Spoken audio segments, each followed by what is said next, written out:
Hello students.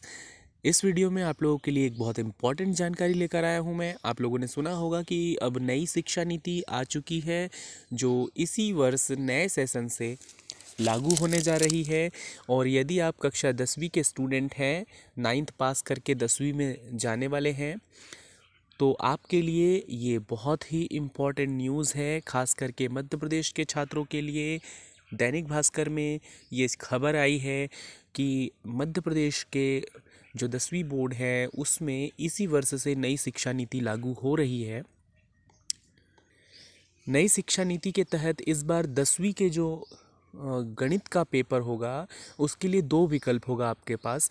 जैसा कि आप देख पा रहे होंगे, एमपी बोर्ड में इसी साल से 10वीं के गणित में दो विकल्प, आगे इसी विषय को पढ़ना है तो स्टैंडर्ड पेपर चुनना होगा। मतलब जब आप 10वीं के लिए फॉर्म भरोगे, 10वीं में एडमिशन लोगे, तो आपके पास दो ऑप्शंस होंगे गणित के लिए।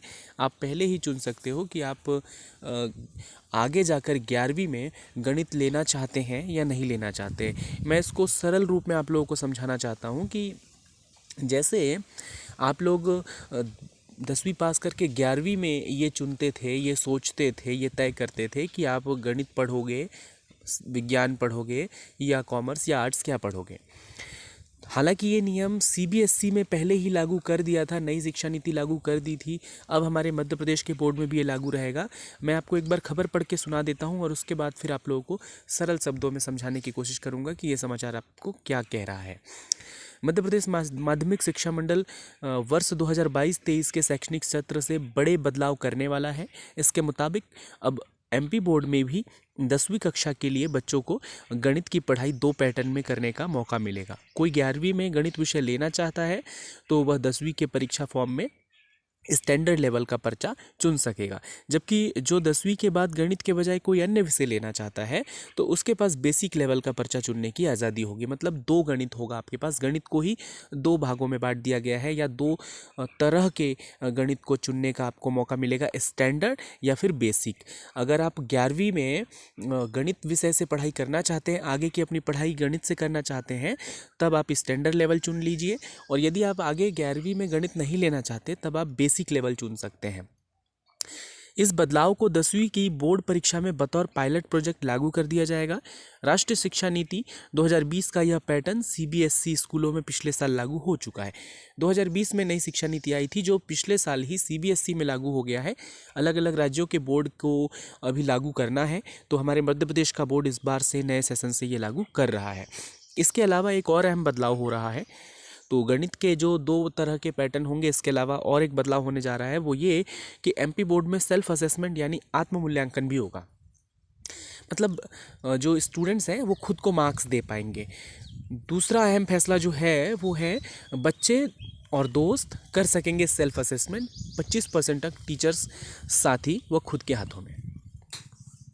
तो आप लोग इसको ऐसे समझ सकते हैं कि जो प्रोजेक्ट के मार्क्स होते थे, अब तक क्या होता था कि आपके जो टीचर्स हैं वही देते थे, लेकिन अब जो 25% मार्क्स होंगे, आप कह सकते हैं प्रोजेक्ट की तरह के ही, प्रोजेक्ट का ही मार्क्स वो बच्चे एक दूसरे को, स्टूडेंट एक दूसरे को दे पाएंगे मार्क्स, या फिर टीचर्स से भी दिलवाया जा सकता है वो मार्क्स। मोस्टली स्कूलों में होगा यही कि क्योंकि बच्चे उतने जिम्मेदारी से मार्क्स देंगे नहीं, तो टीचर्स ही देंगे। लेकिन ये 25% मार्क्स जो हैं वो आपके हाथ में होगा, कह सकते हैं स्कूल के हाथ में हो या आपके हाथ में हो, एक ही बात मानी जा सकती है, क्योंकि स्कूल भी आमतौर पर मार्क्स आपके काटते नहीं है, लगभग पूरे मार्क्स ही देते हैं।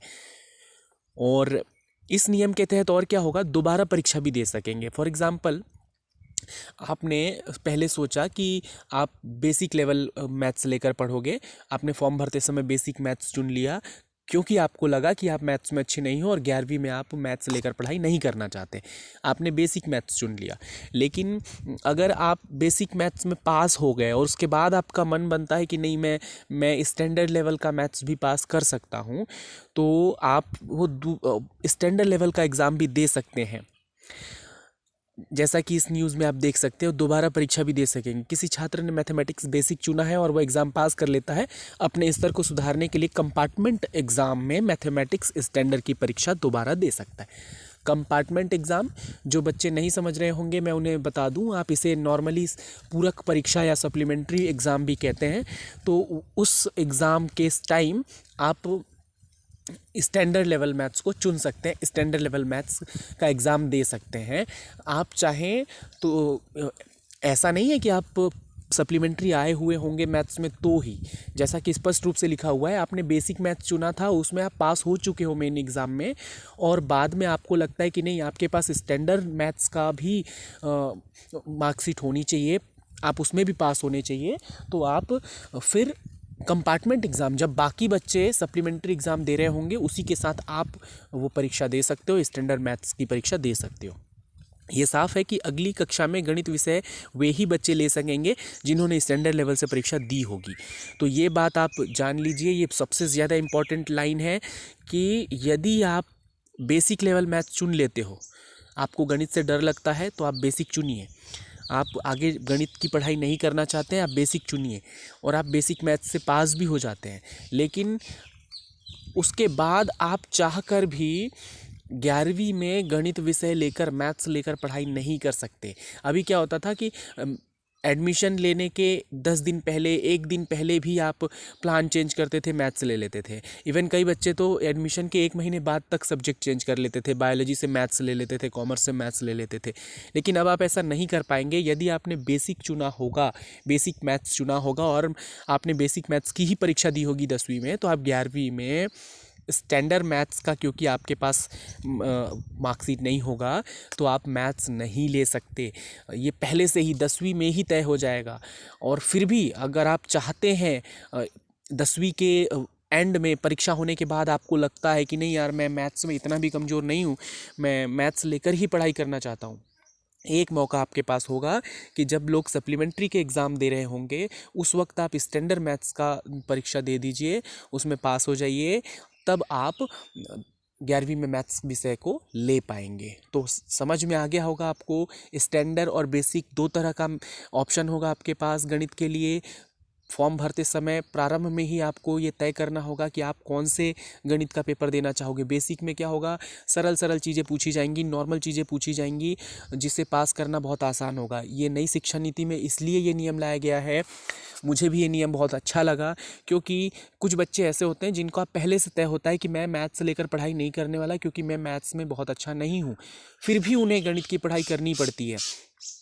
तो ऐसे में होता क्या है कि कई जो ब्रिलियंट बच्चे होते हैं, जो जिनके 5 सब्जेक्ट बहुत अच्छे हैं, वो इंग्लिश, हिंदी, सोशल, हर सब्जेक्ट में बहुत अच्छे हैं, लेकिन क्योंकि उनका मैथ्स वीक है और वो मैथ्स में फ़ेल हो जाते हैं, तो एक तो उनका परसेंटेज डाउन आता है, दूसरा उनका हौसला गिर जाता है, उन्हें लगता है कि मैं पढ़ाई नहीं कर सकता, और वो आगे की पढ़ाई नहीं कर पाते, या वो सप्ली आ जाते हैं, उन्हें फिर से एग्ज़ाम देना पड़ता है, मेंटल प्रेशर उन्हें झेलना पड़ता है।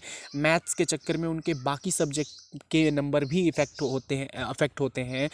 तो ऐसे में ये बहुत अच्छा नियम है कि अगर मुझे पता है कि मैं मैथ्स लेकर नहीं पढ़ाई करने वाला, मुझे आईएएस बनना है, या फिर मुझे वकील बनना है, या फिर मुझे डॉक्टर बनना है, या अदर चीज़ें मैं देखना चाहता हूँ, मैथ्स में नहीं लेना चाहता, तो फिर मैं 10वीं से ही मैथ्स को 2 भागों में डिवाइड कर सकता हूँ कि मैं बेसिक मैथ्स पढ़ूंगा, स्टैंडर्ड लेवल मैथ्स नहीं पढ़ूंगा। तो इससे रिजल्ट भी अच्छा आएगा और बच्चा अपने टारगेट की ओर कंसंट्रेशन के साथ पढ़ाई कर पाएगा, आगे बढ़ पाएगा। तो ये बहुत बढ़िया नियम है नई शिक्षा नीति के लिए, ये बहुत बढ़िया कदम लगा मुझे ये गवर्नमेंट का। तो आप अगर 10वीं में हैं या 10वीं में जाने वाले हैं, या आपके कोई भाई बहन, आपके कोई रिलेटिव 10वीं में जाने वाले हैं, तो इस वीडियो को उनसे ज़रूर शेयर करिए, उन्हें इस नए शिक्षा नीति के नियम के बारे में ज़रूर बताइए। उम्मीद है आपको ये जानकारी बहुत अच्छी लगी होगी, और अगर ये वीडियो आपको पसंद आया, ये जानकारी अच्छी लगी, तो वीडियो को ज़रूर लाइक कर दीजिएगा और शेयर कर दीजिएगा इस वीडियो को अलग अलग प्लेटफॉर्म पर, ताकि ज़्यादा से ज़्यादा लोगों को समय पर पता चल जाए, क्योंकि 10वीं का रिज़ल्ट बस आने वाला है और मेंटली बच्चों को प्रिपेयर होना होगा कि वो इस साल क्या करने वाले हैं।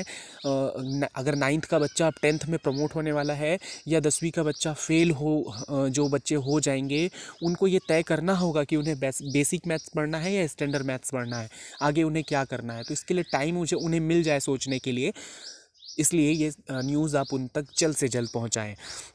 इसके साथ ही एक और जो न्यूज़ थी इसी में, वो ये थी कि सब्जेक्टिव ऑब्जेक्टिव के 40-40%, एनालिसिस के 20% अंक होंगे।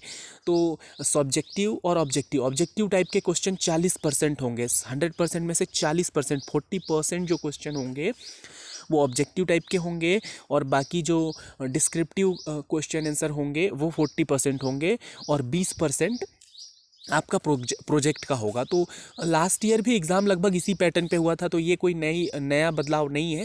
40% आपका वैसे भी ऑब्जेक्टिव आया ही था, 40% सब्जेक्टिव रहेगा और 20% आपके प्रोजेक्ट वगैरह का मार्क्स प्रोजेक्ट रहेगा, जो पूरी तरह से आपके हाथ में रहेगा। तो बहुत अलग पैटर्न में अब आगे की पढ़ाई होने वाली है। नई शिक्षा नीति पूरी तरह से लागू होने जा रही है, तो उम्मीद है आप इसको समझेंगे और डिटेल में इसको जानेंगे।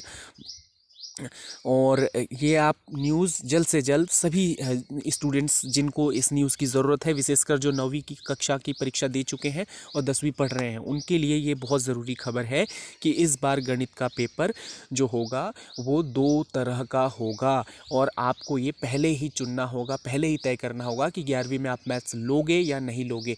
ये आप बाद में डिसीजन नहीं ले सकते। तो ये एक अच्छी खबर भी है और इम्पॉर्टेंट खबर भी है। तो आई होप कि आपको ये वीडियो पसंद आया होगा। जल्दी से वीडियो को लाइक कर दीजिए और सब्सक्राइब कर लीजिए चैनल को यदि आप इस चैनल पर नए हैं, ताकि इस तरह की कोई भी न्यूज़ आए तो उसका एनालिसिस लेकर मैं आप तक पहुंचूं और आपको वो वीडियो जल्द से जल्द देखने को मिल जाए।